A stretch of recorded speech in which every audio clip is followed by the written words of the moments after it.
और मंदिर जाने से पहले हमें सिंदूर है, इसको हम या नमस्ते फ्रेंड्स, मैं खुशबू मिश्रा स्वागत करती हूँ अपने चैनल खुशबू मिश्रा ब्लॉग में। कैसे हैं आप सब? मुझे कमेंट में जय माता दी ज़रूर लिखिएगा। और आज इस वीडियो में हम जानेंगे महाशिवरात्रि कब है, से पहले हमें कौन सी तैयारी करनी है, संपूर्ण जानकारी आपको इस वीडियो में मिलेगी। इससे पहले अगर आपने मेरे चैनल को सब्सक्राइब नहीं किया है तो इसे सब्सक्राइब जरूर कर ले, बेल आइकन को प्रेस करें जिससे वीडियो की नोटिफिकेशन आप लोग के पास सबसे पहले पहुंचे। शिवरात्रि का व्रत इस बार 18 तारीख को दिन शनिवार को पड़ रहा है और यह महाशिवरात्रि का हम बेसब्री से इंतजार करते हैं देव। और इस दिन पार्वती माता की पूजा की जाती है और उनकी कृपा से हमारे जीवन में, हमारे पति पत्नी के रिश्ते में, जिन पति पत्नी के रिश्ते में प्रेम नहीं रहता है, हमेशा कलह अशांति रहता है, तो उनके आशीर्वाद से, उनकी पूजा करने से हमारे जीवन में सुहाग बढ़ता है, हमारा प्रेम बढ़ता है। और महाशिवरात्रि का हम लोग बेसब्री से इंतज़ार करते हैं क्योंकि इस व्रत का विशेष ज़्यादा महत्व है। और महादेव ऐसे भगवान हैं, देवों के देव हैं महादेव, और उनकी कृपा से हमारे जीवन में खुशियाँ आती है। और थोड़ा सा ही हर कुछ चढ़ाने से उनको बहुत सारा ये नहीं चाहिए, लेकिन थोड़े से ही में वो बहुत ज़्यादा ही प्रसन्न होते हैं।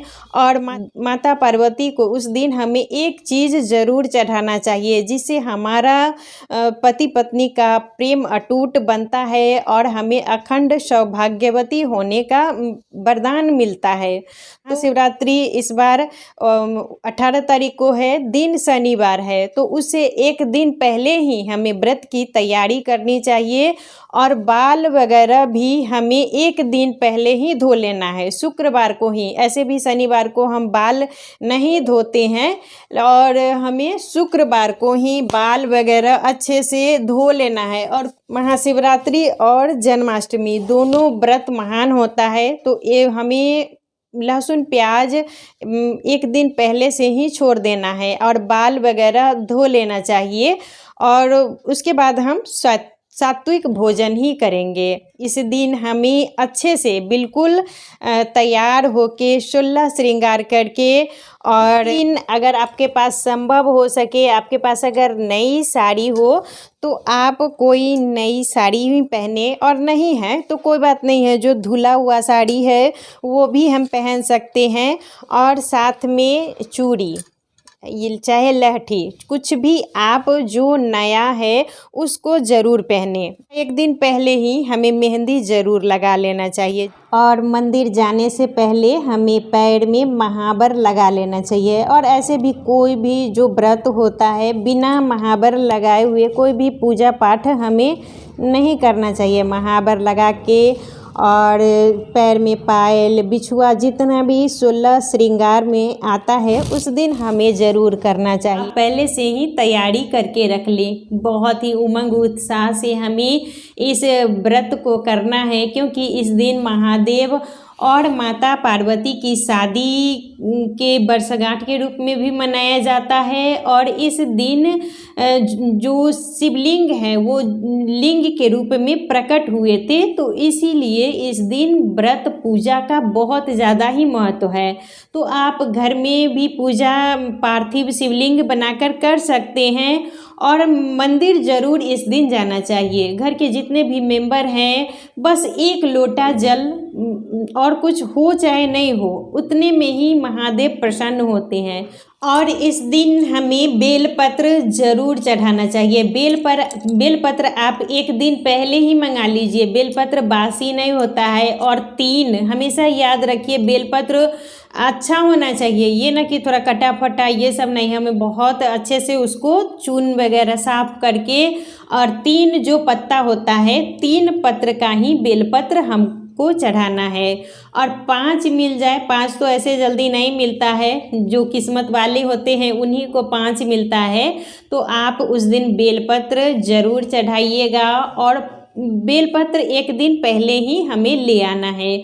और फूल जिस दिन हम पूजा करेंगे, जिस दिन हमारा व्रत रहेगा, उसी दिन हम फूल को तोड़ के और लाएंगे। फूल पहले से जो रखा रहता है वो बासी हो जाता है, इससे हमारी धन लक्ष्मी की हानि होती है। इसीलिए फूल हमें पहले से तोड़ के नहीं रखना चाहिए। जिस दिन हम पूजा करेंगे उस दिन ही फूल लाएंगे। पार्थिव शिवलिंग बनाइएगा तो आप मिट्टी ले लीजिएगा और मिट्टी से ही कोई भी आपके पास गंगा जी का मिट्टी हो, जहाँ अगर आप रहते हैं गंगा जी के नदी के किनारे वहाँ का मिट्टी हो तो उसका भी बना सकते हैं। अगर आपके अगल बगल में शुद्ध मिट्टी हो तो उसका भी हम बना सकते हैं।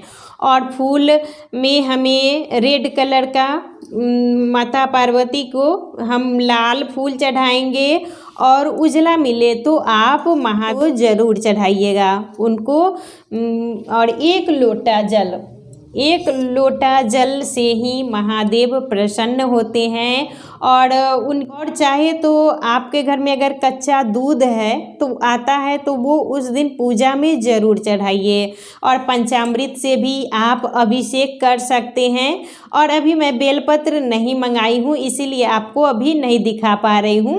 तो बेलपत्र आप ज़रूर, बेलपत्र हुआ, धतूरा, भांग, शमी का पत्र और कौन का फूल, ये सब आप ज़रूर पूजा में शामिल कीजिएगा। और साथ में आप पूजा के समय 2 चीज़ ज़रूर चढ़ाइएगा। एक तो ये जनेऊ भगवान को अर्पित करना है और दूसरा है कि जल चढ़ाते समय हमें काला तिल जल में डाल के चढ़ाना है। इससे हमारी जो मन की इच्छा होती है वो पूरी होती है। और माता पार्वती को सुहाग की सामग्री हमें अर्पित करनी है। तो चूड़ी का डब्बा ले लीजिए और उस दिन खरीद के आपको ज़रूर चढ़ानी है। और माता पार्वती को चढ़ा के आप चाहे तो कुछ ब्राह्मण को भी दे सकते हैं दान के रूप में, लेकिन आप अपने लिए भी ज़रूर रखिएगा। और इस चूड़ी को पहनने से हमारा जो सुहाग है वो माता के आशीर्वाद से बहुत ज़्यादा अखंड होता है और हम सदा सुहागवती रहते हैं।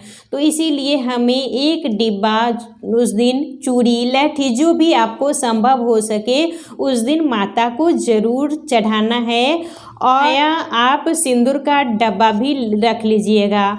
और ये माता को अर्पित करके और उसके बाद इस सिंदूर के ये सिंदूर है इसको हम या तो सिंदूरा में रख देंगे और चाहे जो भी हम सिंदूर डेली यूज में लगाते हैं उसमें भी हम रख लेंगे।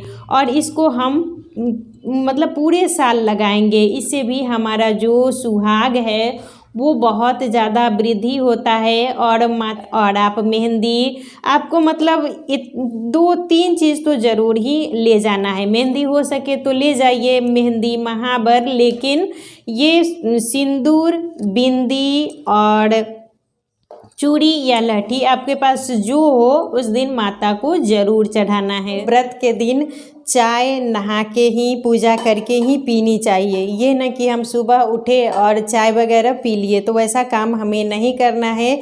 जिस दिन हमारा व्रत रहे तो उस दिन सुबह उठ के चाय नहीं पीना चाहिए। जब हम भगवान को जल अभिषेक कर देंगे, जल चढ़ा देंगे, उसके बाद ही हमें चाय बना के पीनी है। और ये व्रत बहुत से लोग फलाहार के रूप में करते हैं और बहुत लोग इसे सिंधा नमक खा के भी कर सकते हैं। तो फलाहार शाम में किया जाता है, शाम में अंधेरा होने से पहले ही फलाहार करते हैं। तो महाशिवरात्रि इस बार 18 फरवरी दिन शनिवार को पड़ रहा है। आप शुक्रवार को ही बाल वगैरह धो लीजिए, घर की साफ़ सफाई भी बहुत अच्छे से कर लीजिए ताकि उस दिन हमें कम करना पड़े। और एक दिन पहले से ही जितना होता है साड़ी, चूड़ी वगैरह सारी तैयारी करके आप रख लीजिए। मेहंदी भी आप एक दिन पहले ही लगा लीजिए क्योंकि व्रत के दिन फिर हमारे पास टाइम नहीं होता है। और महावर पक्का आप उस दिन ज़रूर लगाइएगा, उसके बाद ही आप मंदिर जाइए। अच्छे से शिव 16 श्रृंगार करके ही हमें पूजा करनी चाहिए। और चूड़ी जो मैं बताई हूँ, चूड़ी उस दिन पक्का माता को चढ़ा के और आशीर्वाद के रूप में हमें अपना पहनना है, और इससे हमारे पति पत्नी के रिश्ते में प्रेम बढ़ता है। आज का वीडियो यहीं तक था, फिर मिलूंगी एक नए वीडियो में। वीडियो अच्छा लगे तो इसे लाइक कीजिएगा, मेरे चैनल को सब्सक्राइब कीजिएगा। फिर मिलेंगे एक नए वीडियो में, तब तक के लिए नमस्कार।